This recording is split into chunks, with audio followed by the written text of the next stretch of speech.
Okay, ముందుగా మన మొబైల్లోని Google chrome బ్రౌజర్ను open చేసి సెర్చ్ బార్లో సెల్ఫ్ రిజిస్ట్రేషన్ .cowin.gov. అని ఎంటర్ చేయగా మనకి ఇంటర్ఫేస్ అనేది ఈ విధంగా రావడం జరుగుతుంది. ఇక్కడ మన మొబైల్ నెంబర్ ఎంటర్ చేయాల్సి ఉంటుంది. నెక్స్ట్ గెట్ ఓటీపీ పైన క్లిక్ చేస్తే మనకి ఓటీపీ రావడం జరుగుతుంది. ఆ ఓటీపీని ఇక్కడ ఎంటర్ చేయాల్సి ఉంటుంది.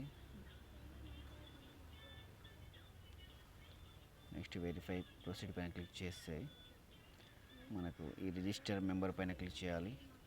నెక్స్ట్ మనకి ఇందులో ఏదైనా ఒక ప్రూఫ్, ఐడెంటిటీ ప్రూఫ్ చూస్ చేసుకోవాల్సి ఉంటుంది. ఓకే, నేను ఇప్పుడు పాన్ కార్డ్ని చూస్ చేసుకుంటున్నాను. నెక్స్ట్ ఇక్కడ పాన్ కార్డ్ కాబట్టి పాన్ కార్డ్ నెంబర్ ఎంటర్ చేయాల్సి ఉంటుంది.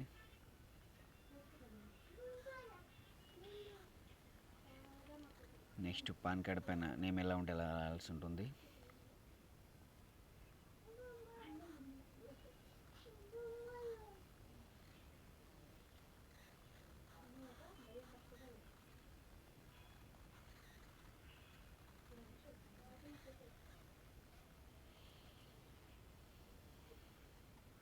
ఓకే, నెక్స్ట్ ఇక్కడ ఓన్లీ మన డేట్ ఆఫ్ బర్త్లో ఇయర్ మాత్రమే ఎంటర్ చేయాల్సి ఉంటుంది.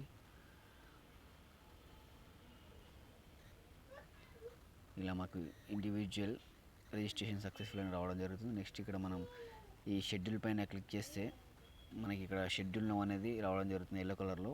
ఇక్కడ క్లిక్ చేసి మనకు సెర్చ్ బై డిస్ట్రిక్ట్ తీసుకోవాల్సి ఉంటుంది. ఇందులో మన స్టేట్ తీసుకోవాలి. ఇక్కడ తెలంగాణ డౌన్ సైడ్లో ఉంటుంది. నెక్స్ట్ డిస్ట్రిక్ట్, ఇక్కడ మన మీ డిస్ట్రిక్ట్ ఏ డిస్ట్రిక్ట్ అయితే ఆ డిస్ట్రిక్ట్ చూజ్ చేసుకోవాల్సి ఉంటుంది. ఇలా సెర్చ్ చేసిన తర్వాత మనకి ప్రజెంట్ అబోవ్ 45 పైన వ్యాక్సినేషన్ నడుస్తుంది కాబట్టి మనకి ఏజ్ 45 క్లిక్ చేయాల్సి ఉంటుంది. నెక్స్ట్ ఇక్కడ మనకి ఇక్కడ పిహెచ్సిలు ఎక్కడెక్కడ వేకెన్సీ, మనకి ఎక్కడెక్కడ వ్యాక్సినేషన్ వేస్తున్నారు అనేది మనకు లిస్ట్ ఇక్కడ తిమ్మాజిపేట పిహెచ్సి కావచ్చు, బల్మూరు పిహెచ్సి, మన్ననూరు, ఇక్కడ మనం ఎక్కడ ఏరియా కావాలనేది ఇక్కడ చూజ్ చేసుకొని మనము పైన ఇక్కడ డేట్స్ కూడా మనం చూజ్ చేసుకోవాల్సి ఉంటుంది. సో ఫ్రెండ్స్, ఇది ఈ విధంగా రిజిస్ట్రేషన్ చేసుకోవాల్సి ఉంటుంది.